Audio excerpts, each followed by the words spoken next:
Привет, друзья! Всем привет! С вами Макс И Юля. и очередная порция русского языка. Сегодня мы хотим поговорить о том, что есть два типа занятости. Один тип занятости — это работа по найму или работа в найме, иногда так тоже говорят. И второй тип занятости — свой бизнес или предпринимательская деятельность. да, ты бизнесмен или ты предприниматель. Давайте поговорим об этом, так как я как раз являюсь представителем такого фрилансера/предпринимателя, а Юля... А я сейчас работаю по найму, и на фрилансе, но больше по найму. Да. И, собственно, есть две модели. Да? И вообще, есть, ты слышала, Юля, такое мнение, что вот бизнес это круто, а работа по найму, работа на дядю, да, как часто это называют, это плохо. Мне кажется, что это такой жуткий стереотип, и жуткий он, потому что он реально иногда ломает людям жизни. Да. Считается, что свой бизнес, любой, какой угодно, это круто, а работать на кого-то это плохо. Но на самом деле это два разных типа ведения дел, да, две формы занятости, и каждая из них имеет свои плюсы и свои минусы. Да, и надо понимать, что подходит тебе, что конкретно тебе, что для тебя лучше. В данный момент. В данный момент. Да, это важное, кстати, уточнение. Потому что иногда наши предпочтения меняются. Да, конечно. И в один момент ты хочешь работать, не думать ни о чем, просто работать как наемный сотрудник, а в какой-то момент в тебе просыпается желание быть ответственным за все действия, да, Юля? Я бы с тобой поспорила насчет не думать ни о чем, когда ты наемный сотрудник. Отлично, давай об этом поспорим. Вот у нас есть несколько с тобой пунктов. Первый — это стабильность. Что про стабильность, когда ты работаешь на дядю? Когда ты работаешь по найму, конечно, базовая стабильность выше, да, потому что у тебя есть договор с компанией, компания обещает тебе выплачивать зарплату, и если все идет хорошо у компании, то ты вовремя получаешь деньги. А если у компании дела идут плохо, то ты можешь с ней расстаться и найти другую работу. Поэтому, конечно, найм довольно стабилен в плане получения денег. А что по предпринимательству? Да, предпринимательство и стабильность, как мне кажется, это две такие вещи, которые находятся далеко друг от друга, потому что надо понимать, что если ты работаешь на себя, если ты работаешь сам на себя, то ты почти всегда находишься в состоянии неопределенности. Конечно, это зависит от того, чем именно ты занимаешься, да, но все равно так или иначе степень неопределенности гораздо выше. В предпринимательстве, безусловно, да. Потому что ты думаешь, хватит ли у тебя денег, чтобы заплатить за электричество, чтобы заплатить сотрудникам или чтобы заплатить налоги и так далее. То есть у тебя нет суммы, которую каждый месяц ты получаешь. Верно. И это приводит нас к разговору о зарплате и о том, что называется финансовый потолок. Да, действительно, финансовый потолок. Интересное понятие. Это тот максимум, условный, конечно, максимум, который ты можешь получить. Что в случае с работой по найму, Юля? Если ты работаешь по найму, то у тебя есть зарплата, у тебя могут быть какие-то бонусы, ты можешь искать, расти профессионально и искать работу, где тебе предложат больше зарплату, но в целом, да, у тебя есть ограничения. И на самом деле, когда люди, наслушавшись всяких мотивационных речей о том, что бизнес это круто, идут открывать Давайте, свой бизнес. ребята, мы сейчас вместе с вами, мне нужна ваша энергия. Давайте встанем и скажем: да, я могу, да, я могу, да. Вот после всех таких чудесных бизнес-тренингов, которых, к сожалению, много, а многие люди как раз говорят, что предпринимательство — это круто, потому что у тебя там нет финансового потолка, прям завтра я буду зарабатывать миллионы. Но это же не так. Да, это не так, потому что все не так прямолинейно, да.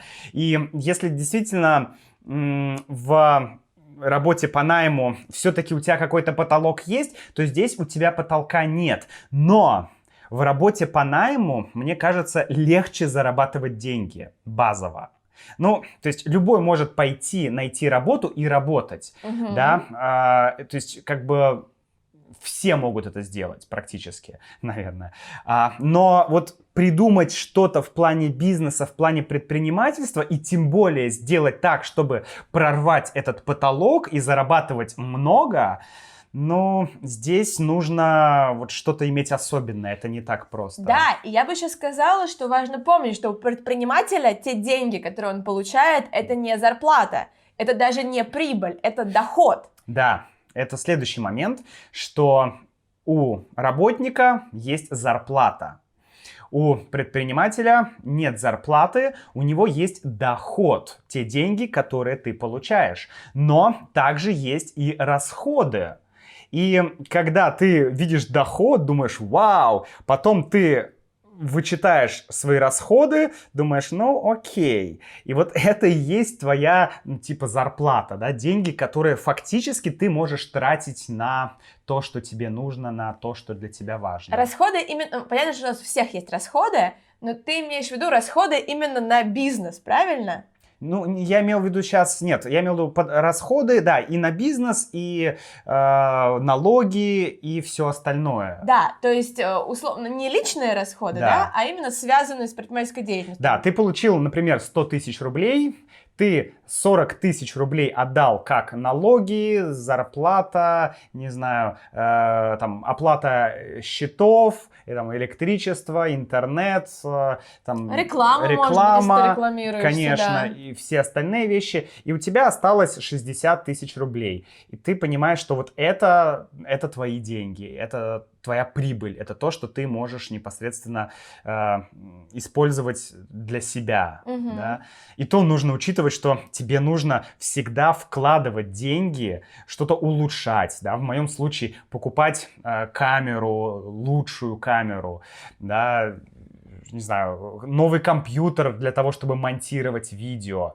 А компьютер становится старым очень быстро. Нужно покупать снова новый компьютер. Программное обеспечение и так далее. То есть это все, конечно, большие деньги. Верно. Что еще, Юля, есть? Еще в чем разница между наймом и бизнесом? Наверное, вопрос мотивации и самомотивации. Потому что, когда ты долго занимаешься каким-то одним проектом, у тебя мотивация может, конечно же, уходить вниз. Да. И если ты работаешь по найму, то у тебя все равно есть внешние источники влияния на твою мотивацию. Ты понимаешь, что если ты не сделаешь эту задачу, ты подставишь всех коллег, или у тебя есть жесткий дедлайн, когда тебе нужно сделать эту работу, и это помогает тебе собраться, включиться и пойти делать. Да. А у предпринимателей, наверное, не так. У предпринимателей есть только Ронни Тоббинс, который всегда поможет. Всегда можно посмотреть видео, потом встать, попрыгать в своей квартире, сказать слово «давай» 25 тысяч раз, и тогда твоя мотивация появляется. Минут на 10. Да, но минут на 10. Хотя, если сказать слово «давай» 250 тысяч раз, то я слышал, что мотивации хватит на день. Вау, надо попробовать. Да, я тоже думаю, что надо попробовать, я так все никак не могу собраться. Нет, Времени действительно, это сложно. Тебе это и дисциплина, и мотивация. То есть ты понимаешь, что у тебя есть целый день. И иногда ты растягиваешь все задачи на целый день. Или размазываешь все задачи на целый день, да, как масло по хлебу. Да. Мягенько. И это сложно бывает. Себя заставить что-то делать, даже если ты хочешь это делать, даже если тебе это нравится. Потому что твой мозг хочет Развлекаться. шоколадку, калорий и бездействие. Это для него нормальное состояние. Да, Да? он не хочет Он напрягаться. не хочет решать проблем, не хочет решать задачи. Поэтому, вот, да, мне кажется, это важный момент. Ну, Юль, а что ты думаешь по поводу нас с тобой? Что тебя привлекло или привлекает на данный момент в работе по найму? И потом я расскажу, что меня привлекает в работе на себя на данный момент. Да, я сейчас работаю по найму. У меня был, лет 6-7 назад небольшой опыт открытия своего бизнеса. Это были экскурсии по Москве. И я закрыла его через 4 месяца. По странной причине. Вот мы с тобой обсуждали, что найм — это стабильность, а предпринимательство — нестабильность. Вот для меня по-другому, потому что я понимаю, что если заниматься своим бизнесом, то это такой долгосрочный проект. Чтобы получить результаты, тебе нужно долго-долго-долго в него вкладываться. Это правда. А я, наверное, до сих пор... Почему я выбираю найм? Потому что я понимаю, что я могу туда прийти на год, на 2 года, я получу классный опыт, я познакомлюсь с интересными людьми, я прокачаюсь профессионально, но у меня нет жесткой привязки, я могу взять и в любой момент сменить место жительства, да, но сейчас проще, сейчас удаленная работа, могу сменить место работы. А когда я открывала свой бизнес, экскурсии по Москве, господи, да я не хотела жить в Москве тогда. Зачем я вообще начала этот проект?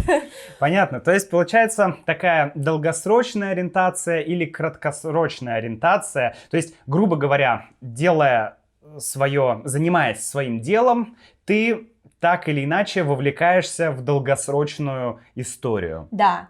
А в случае с наемной работой ты можешь это варьировать. Ты можешь завтра сменить работу, ты можешь 5 лет проработать в компании. Да, у ты тебя больше это вариантов. варьируешь. Да, поэтому я допускаю, что в будущем я займусь каким-нибудь онлайн-предпринимательством, но сейчас... А почему не офлайн? Я не могу себе представить историю, где я еще и к городу как-то привяжусь. Ну, может быть, лет 45, мы об этом поговорим. И еще второй момент — это... то, когда ты работаешь... Я люблю работать в компании, в классной компании, потому что там классно выстроены процессы. Там есть люди, которые профессионалы в своем деле, как правило, и у тебя есть возможность учиться от других людей, взаимодействовать с профессионалами и открывать для себя какие-то новые горизонты. И для меня это важно, и важна именно вот эта вот среда, потому что, действительно, если ты работаешь с профессионалами, ты понимаешь, сколько всего еще впереди, к чему тебе есть, к чему ты можешь стремиться. То есть команда, атмосфера, да, самой компании интересной, профессионалов, которые с тобой работают, да, вот это вот все. Это важно, да, конечно, ты можешь сказать, в предпринимательстве ты можешь сам нанять такую команду. Это верно.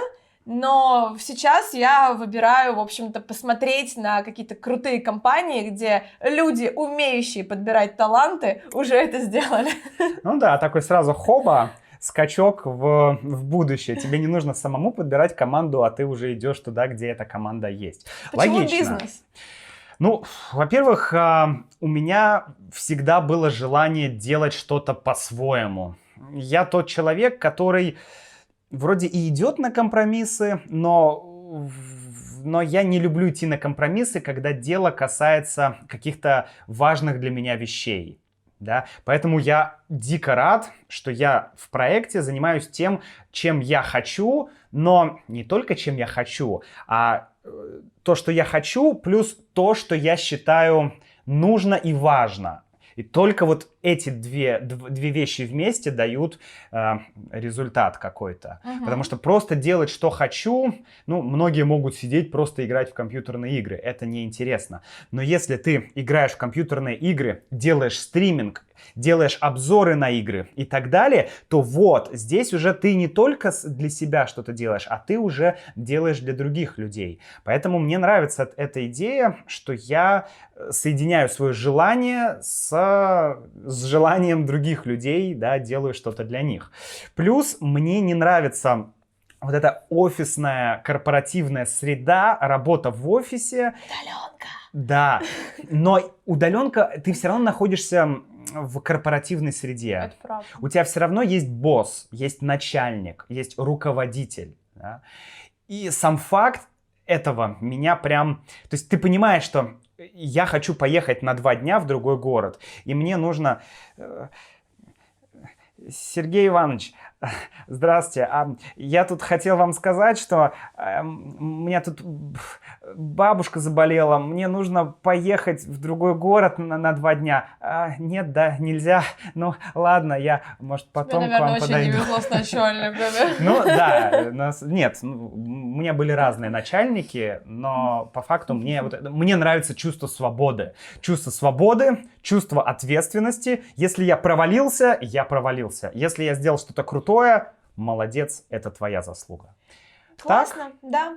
Я добавлю, что, мне кажется, в компаниях тоже все зависит от твоего желания брать на себя ответственность, принимать решения, потому что очень много вакансий сопряжены с тем, что тебе нужно принимать решения, и ты несешь ответственность там за свою команду, если ты руководитель, или там за свои проекты. Поэтому в целом тут еще, наверное, действительно важно, как ты к этому относишься, как ты это воспринимаешь. Да, верно, друзья? Я всегда за все свои компании переживала так, как будто бы они мои. Это очень приятно, но это редкий пример сотрудника. Ну что ж, до встречи в следующем ролике, друзья. Пишите комментарии, что нравится больше вам, что больше подходит вам. Работа по найму или предпринимательство. Нам будет очень интересно узнать. До встречи в следующем ролике. До встречи.